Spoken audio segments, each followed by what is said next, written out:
Hopefully everyone's doing well. So this presentation is going to be on well-architected security on the detection component that we have here, talking about AI fraud detector and guard duty, which you heard a little bit about. We'll expand a little bit more onto that in this as well. So let's get started. Just a little bit about me, just to calibrate for any of the questions or conversations that might come during or after this presentation. I am a senior developer advocate here at AWS. Essentially, it's just an engineer who helps build awareness and adoption of our services. I worked in a lot of different developer-focused verticals. If you have any questions on any of the material that we cover here today or anything you see on these slides, feel free to get in touch with me. By far, the fastest way to get in touch with me is my Twitter handle at Kunal732. Or you can email me kbatra@amazon.com. And then also, I'm just really passionate and into machine learning and computer vision. You can see on the bottom left of the slide over there, built an application that lets you know whether the garage door is open or closed. Another one over here that counts how many people are in line at the Shake Shack in Madison Square Park. And then another one over here where it's just detection on some common household items just in case they get lost. So this is just a passion. We will be talking about two services that do take advantage of machine learning. If you have any questions on any of those, again, feel free to reach out to me. So let's begin. The agenda for today, we're going to be doing a little introduction on our well-architected framework. And then from there, we're going to step into two of the services that we have over here. Fraud detectors, Ron just mentioned, and another service here, guard duty. Both of these take advantage of machine learning to provide that detection component for you.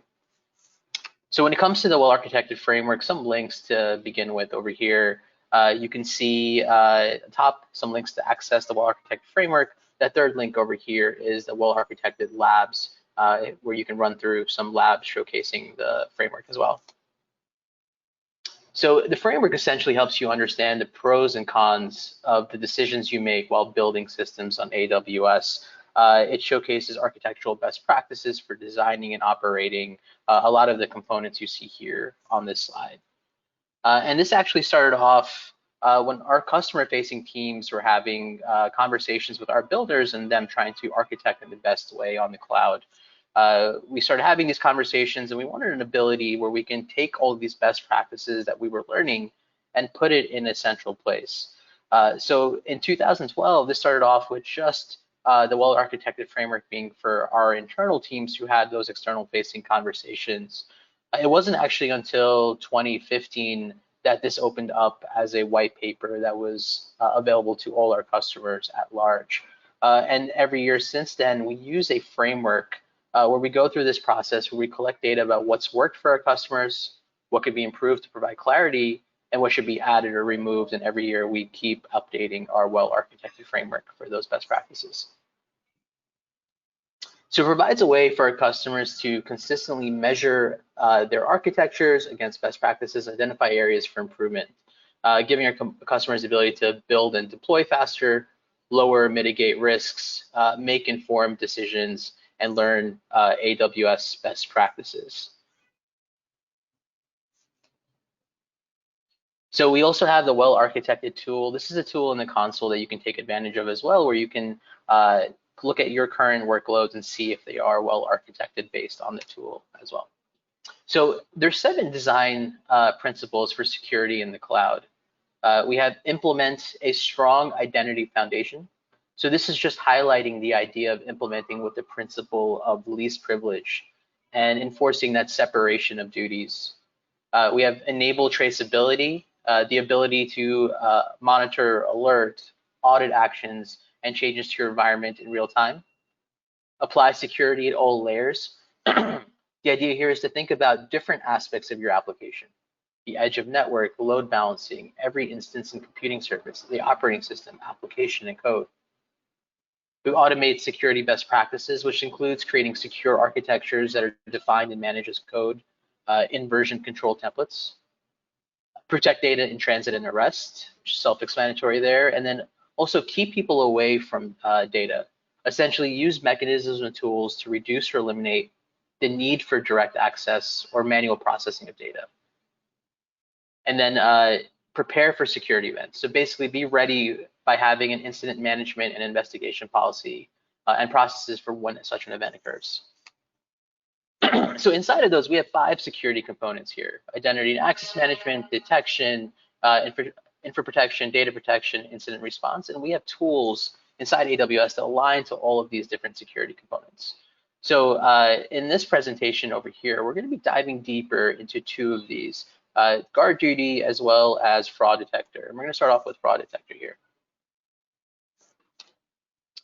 So at Amazon and AWS, we've been fighting fraud for over 2 decades, and we've seen it come in all shapes and sizes. And we can primarily break these down into 3 buckets. You have payments, so people trying to use payment instruments, whether they are stolen, compromised in order to steal services.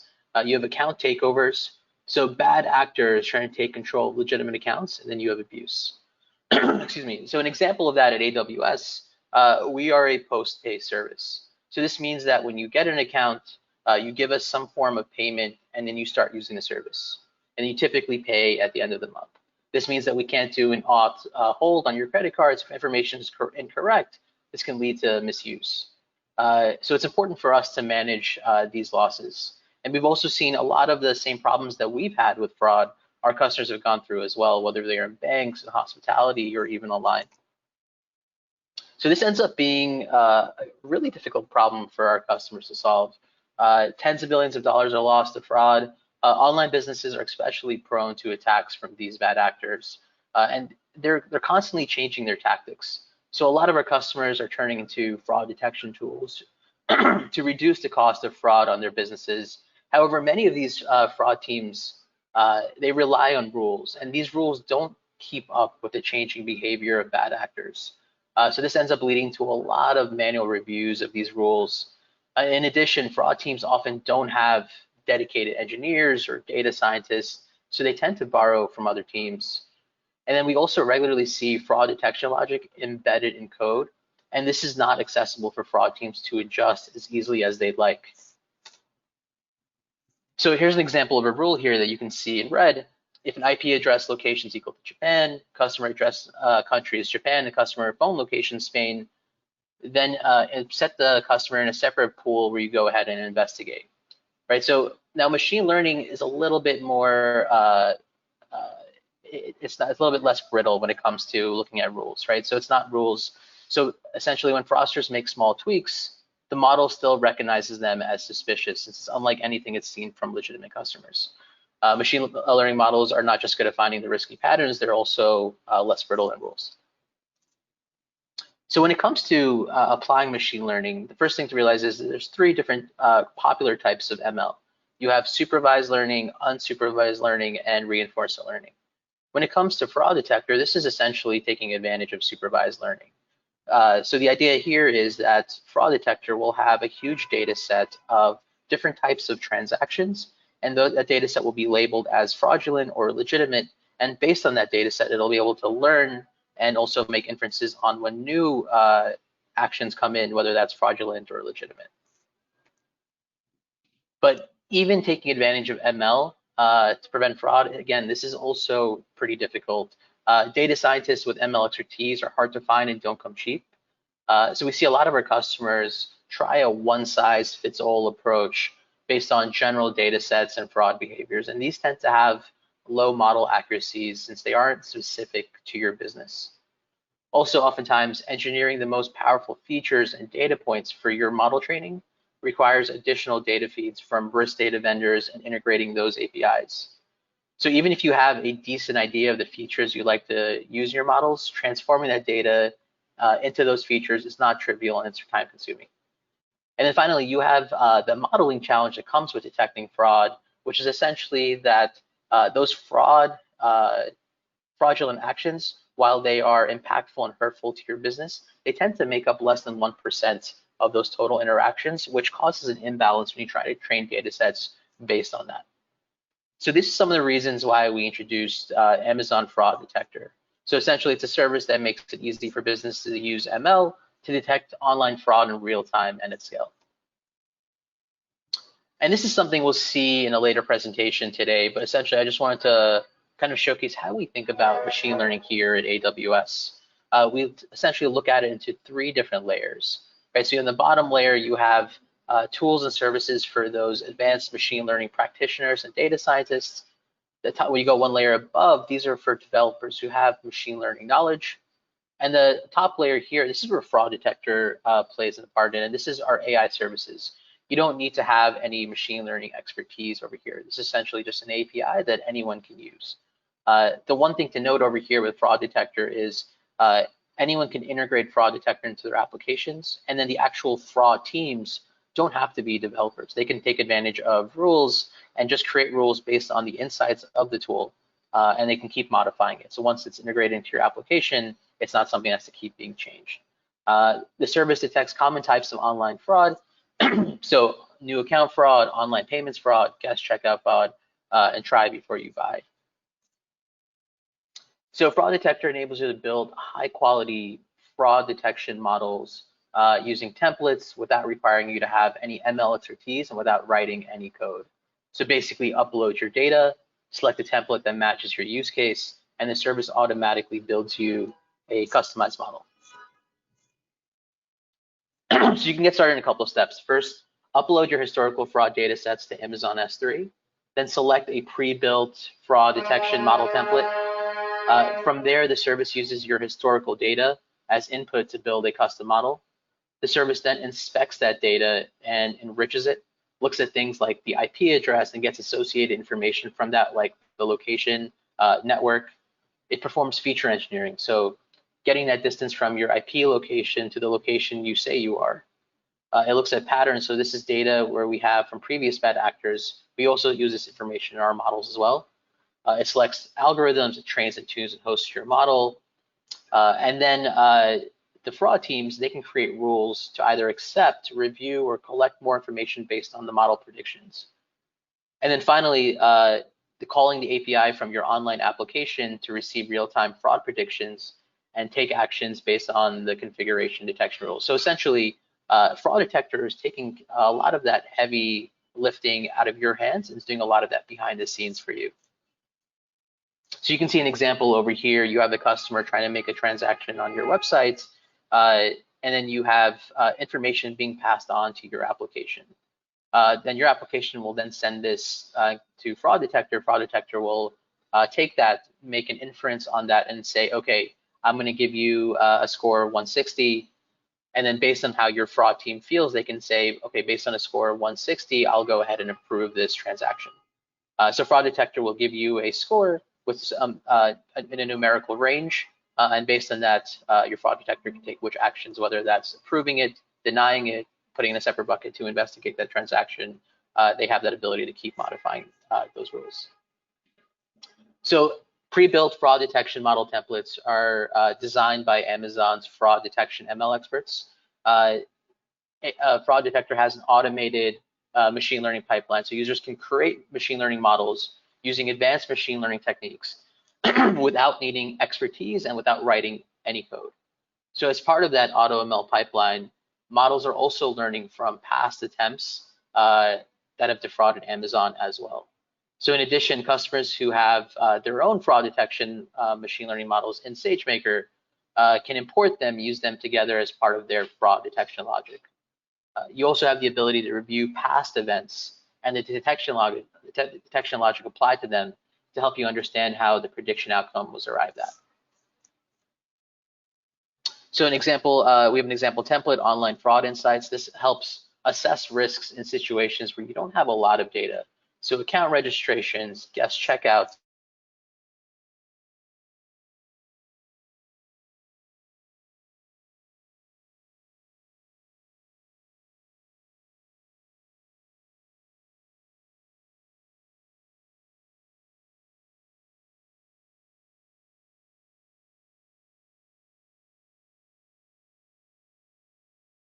contains the required inputs, whether there are enough records in the file, and the existence of enough fraud labels. The next thing it does is supplement your raw data set with risk data from third parties, with fraud patterns seen on AWS and Amazon as well. At this point, we have all the data we need to train your model. Now the automated pipeline transforms this data into specific features designed by Amazon fraud prevention experts. We then train a series of models and select the best performing model. And then the pipeline outputs a trained model customized to your business, so along with metrics to help you understand performance. And then if you're happy with the performance, you can go ahead and deploy the model in a single click and use it as part of your detection logic. And Fraud Detector manages your hosted model there. So that's Fraud Detector.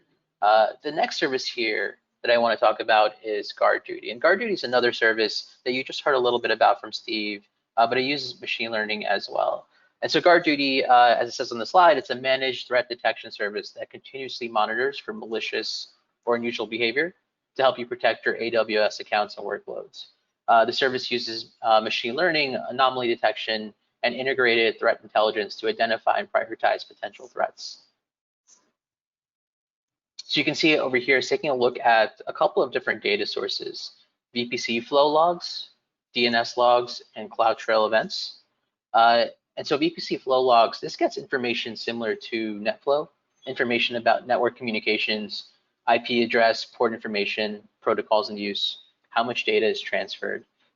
We build behavior models for your instances to determine what's normal or not based on a lot of this information. We have DNS logs. So these are domains queried by your instance in your environment. This is useful if a domain is compromised and it might start accessing things like a crypto-related domain. And then CloudTrail. So you don't have to turn this on.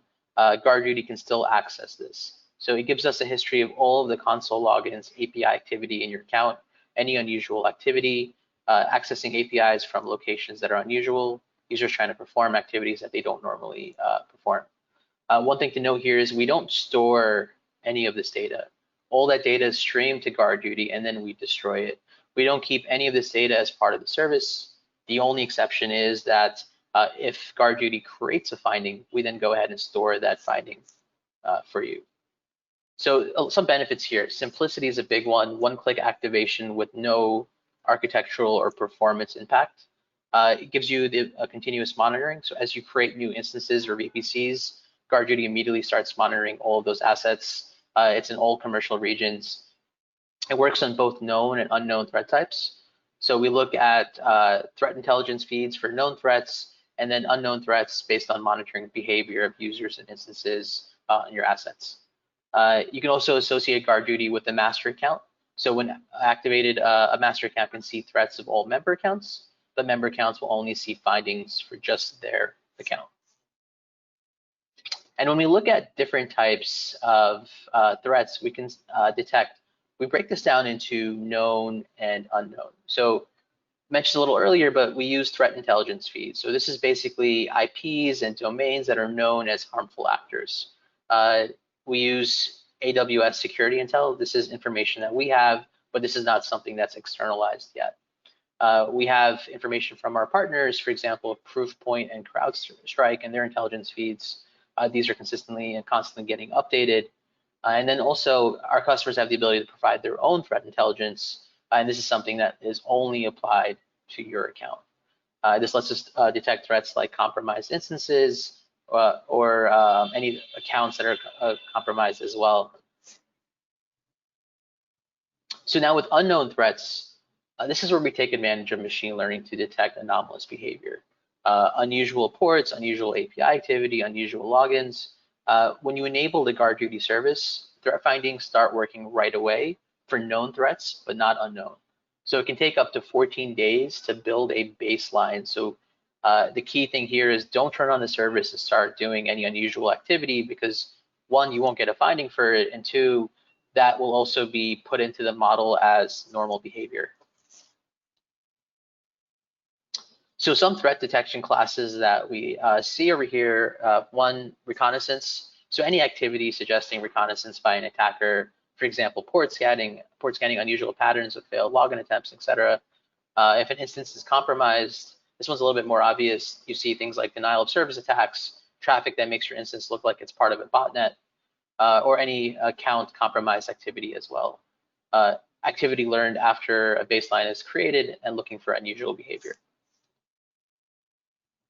When we create findings, we put them under purpose classes. So these are different classifications of threats we see.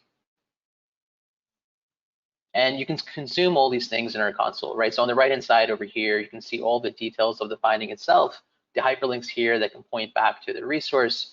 You can also see that the count to aggregate all the alerts of that type. So this is a way to reduce that noise instead of constantly screaming alerts at you. We send the first, and then by default, wait 6 hours before sending you again, but you can customize this down to 15 minutes. Hey, Kunal, Yes. it's Ron. Can you do me a favor? And there's a Cisco VPN. Oh, Just click sorry. that. Okay. There. Okay, thanks, Ron. So again, you can take those guard duty findings. You can also consume these findings through an API with JSON. Most of the time, we see our customers consume these alerts through CloudWatch events, which is essentially an event bus, which will send them onto another service like Lambda that takes certain actions. Steve talked a little bit about this. Again, these notifications here from guard duty are aggregated as well. So typical integrations here to partner tools that integrate with these findings and then help remediate or mitigate. So you can see an example over here. Guard duty will send the events to CloudWatch events. This will then go ahead and trigger a Lambda function, which will take an action either to a partner solution and have an automated response or anything else that you might want. And so a little example here, let's say you have a web application sitting behind a web application firewall, and you're getting port scanned on HTTP or HTTPS by a malicious IP. When GuardDuty sees this happening from a known bad actor, it'll create a finding which will trigger a Lambda function that will add that to an IP block list in your AWS WAF, and that will prevent that actor from getting any more communications. So it's a pretty powerful tool. Perfect, and that's it for those two services, Guard Duty and Fraud Detector.